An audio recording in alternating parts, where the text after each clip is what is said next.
வணக்கம் சொந்தங்களே. இன்றைக்கு என்ன ஒரு விஷயம் நான் உங்களோட ஹாய்க்க சொன்னா அனுரா அலை.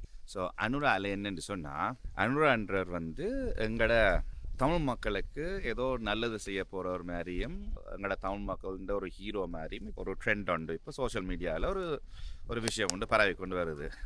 ஜெவந்தி ஜெவந்தி என்ற ஒரு செவ்வந்தி, கேள்பத்ர பத்மி, இப்படி ஒரு ஒரு கொஞ்சம் பேரை அனுரா போய் இந்தோனேஷியாவில் பிடிச்சது மாதிரியும், நேபாளத்தில் பிடிச்ச மாதிரியும், ஏதோ அவையே பிடிச்சி முடிஞ்சு அப்படியே பிறகு நாமால பிடிச்சி ராஜபக்சே பிடிக்க போகிற மாதிரியும், அப்படி பிடிச்சாலும் ஏதோ தமிழ் மக்களுக்கு நல்லது செய்ய போகிற மாதிரியும் ஒரு பெரிய பிம்பம் உண்டு. ஒரு தமிழ் மக்களை எக்ஸைட் ஆக்குற ஒரு விஷயம் மாதிரி நடந்துகிட்டு இது இன்றைக்கு அனுரா காலத்துல இல்ல, மைத்திரி ஆட்சி நல்லாட்சி என்ற அந்த மைத்திரி காலத்திலையும், இதுக்கு முன்னாலே ரணில் இயக்கத்தை புலகப்படுத்தி கனடா கொண்டு போற காலத்திலையும் இப்படி ஒரு பிம்பங்கள் கிரியேட் பண்ணி தமிழ் மக்களோட வாக்குகளை பெற்று தங்களோட அரசியல் லாபத்துக்காக செய்யற ஒரு விஷயம். ஒருவேளை அனுரா ஒரு நல்ல மனுஷனா இருக்கலாம், ஒரு நல்ல தலைவரா இருக்கலாம். ஆனா தமிழருக்கு நல்ல தலைவரா இருக்க முடியுமான்னு சொன்னா அது முடியாத விஷயம். 70,000க்கும் மேற்பட்ட சிங்கள மக்கள் இருக்க இலங்கை நாட்டில் அரசியல் செய்யணும் சொன்னா, அவர் சிங்கள மக்களை திருப்திப்படுத்தக்கூடிய ஒரு அரசியல்வாதியா இருந்தால், ஒரு தலைவரா இருந்தா மட்டும்தான் அந்த நாட்டில் அவர்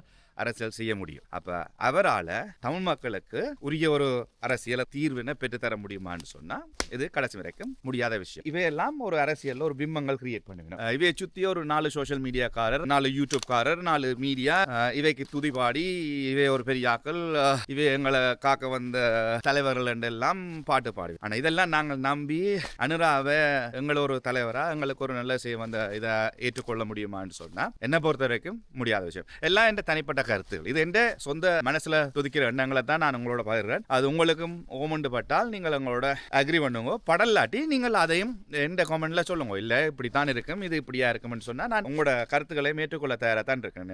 பொது வழியில் ஒரு மனுஷன் ஒரு கருத்து சொல்றான்னு சொன்னா மற்றவன் கருத்தை ஏற்கக்கூடிய ஒரு மனதைரியமும் அதுக்குரிய துணிவும் இருக்க வேணும். நான் சொல்ல என்ன வாரன் என்று சொன்னால், எங்கட அரசியல் எங்கட மக்களுக்கான தீர்வை எங்கட ஒருத்தரால் தான் பெற்றுத்தர முடியும். இன்றைக்கு இருக்கிற எங்கட ஈழத்து அரசியல்ல பலதரப்பட்ட தமிழ் அரசியல் ஊழல்கள், மாத்துக்கள், சொத்து மாத்துக்கள் இருக்கிறது, அது உண்மை, அதை நான் ஏற்றுக்கொள். ஆனா எங்கட தேவை என்னன்னு சொன்னா, நாங்கள் ஒரு சரியான ஒரு தலைவனை தேர்ந்து எங்கட தமிழினத்துக்குள்ளேயே அந்த தலைவன் மூலமாக எங்களுக்கு ஒரு விடியலை, எங்களுக்கு ஒரு தீர்வை பெற்றுக்கொள்ள முடியுமே தவிர, எந்த ஒரு சிங்கள பௌத்த அரசியல் தலைமைகளாலேயும் எங்களோட தமிழ் மக்களுக்குரிய தீர்வையும் எங்களுக்குரிய பிரச்சனைகளை தீர்க்க முடியாது. அப்போ யோசிங்க எங்களோட தமிழ் மக்களே, எங்களுக்குரிய தீர்வை எங்களால் ஒருத்தரால் தான் பெற்றுத்தர முடியுமே தவிர இந்த சிங்கள அரசாங்கத்தால் எங்களுக்கு தீர்வு பெற்றுத்தர முடியாது. ஸோ இந்த அனுரா அலையன்